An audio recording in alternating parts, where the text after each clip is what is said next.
Hey everyone, स्वागत है आपका मेरे चैनल पर। इस चैनल पर आप इंग्लिश स्टोरीज से रिलेटेड वीडियोस देखते हैं जिसमें कि इंग्लिश स्टोरी का हिंदी में अनुवाद करना सिखाया जाता है। इसके साथ ही स्टोरी को रीड करना और इंग्लिश वर्ड्स के करेक्ट प्रोनाउंसिएशन के बारे में भी सीखते हैं। तो अगर आप इस चैनल पर न्यू हैं, मेरी वीडियो को पहली बार वॉच कर रहे हैं, तो मेरे चैनल को सब्सक्राइब कर लें और जो बेल का आइकन दिख रहा है उसे भी प्रेस कर दें ताकि मैं जब भी वीडियो अपलोड करूं तो इसका नोटिफिकेशन आप तक पहुंच जाए। और अगर आप मुझे फेसबुक पर सुन रहे हैं तो फॉलो ज़रूर करें। तो चलिए स्टार्ट करते हैं आज का ये इंटरेस्टिंग मोरल स्टोरी। आज के स्टोरी का टाइटल है ब्लेसिंग और कर्स।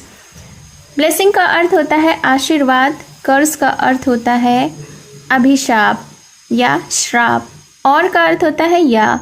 तो शीर्षक का अर्थ हुआ आशीर्वाद या अभिशाप। So let's begin the story. Once a great saint with his 7 disciples visited a village.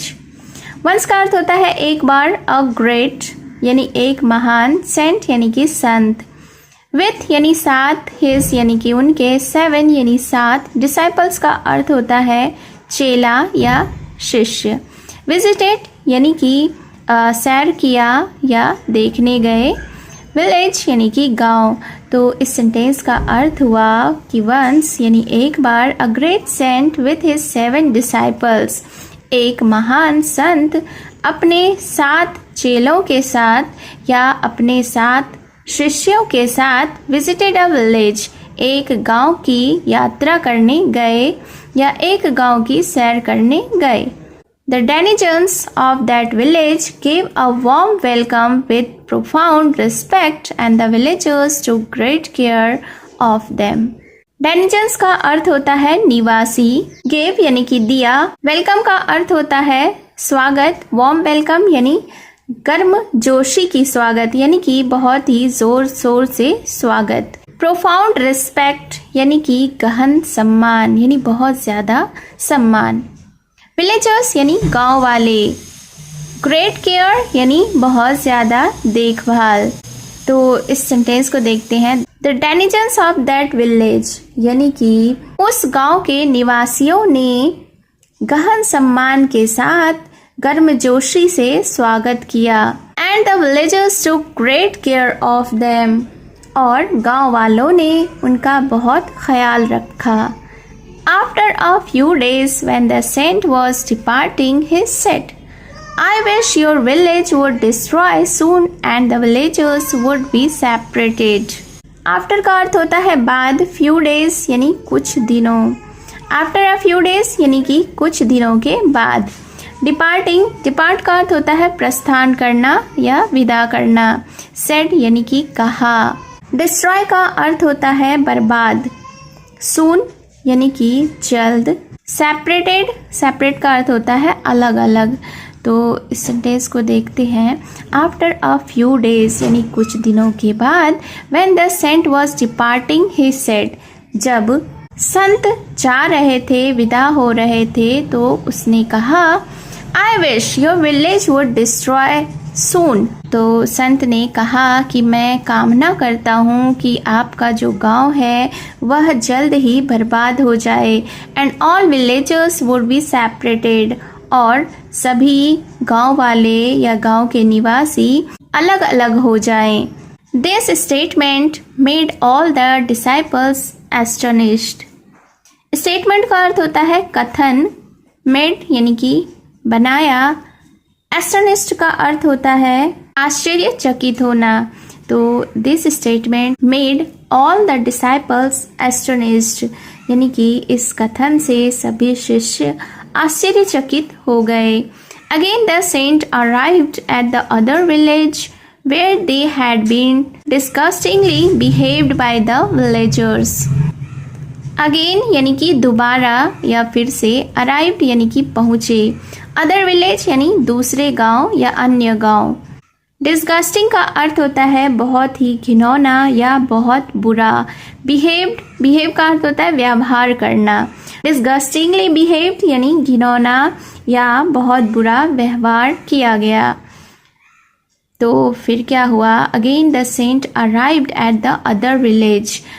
फिर से यानी कि दोबारा संत एक अन्य गांव या दूसरे गांव पहुँचे, where they had been disgustingly behaved by the villagers, जहाँ की ग्रामीणों ने उनके साथ घिनौना व्यवहार किया था। Then the saint said, तब साधु ने कहा या संत ने कहा, May your village flourish and all people live together forever. Flourish का अर्थ होता है फलना फूलना या विकास करना। Together यानी कि साथ, forever यानी हमेशा के लिए। तो then the saint said, तब साधु ने कहा, May your village flourish, कि मैं कामना करता हूँ कि आपका जो गांव है वह फले फूले या विकास करे। And all people live together forever, और सभी लोग हमेशा एक दूसरे के साथ रहें। Such type of blessings led the disciples to ask the reason. Such type यानी इस प्रकार, रीजन का अर्थ होता है कारण, लेड का अर्थ होता है नेतृत्व किया। तो फिर क्या हुआ, such type of blessings led the disciples to ask the reason, यानी कि इस प्रकार के आशीर्वादों ने शिष्यों को कारण पूछने पर प्रेरित किया।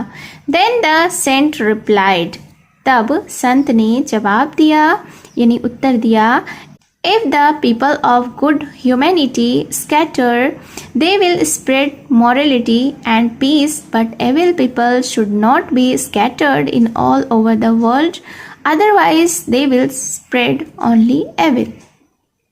तो इस सेंटेंस के वोकैबुलरीज को देख लेते हैं। देन का अर्थ होता है तब, रिप्लाइड यानी कि जवाब दिया।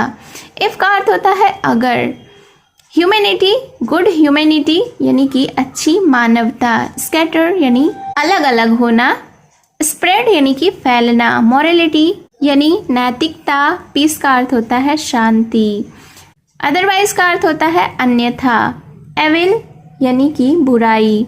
तो इस सेंटेंस को देखते हैं। देन द सेंट रिप्लाइड, तब संत ने जवाब दिया, if the people of good humanity scatter, कि अगर अच्छी मानवता के लोग बिखर गए, they will spread morality and peace, वे नैतिकता और शांति फैलाएंगे।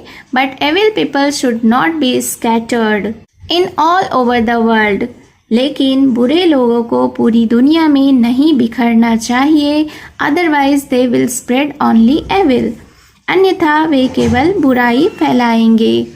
Moral of the story is good people efface evil. तो इस स्टोरी का यह नैतिक है कि अच्छे लोग बुराई को मिटा देते हैं। So it was the short moral story. Hope you have enjoyed the story.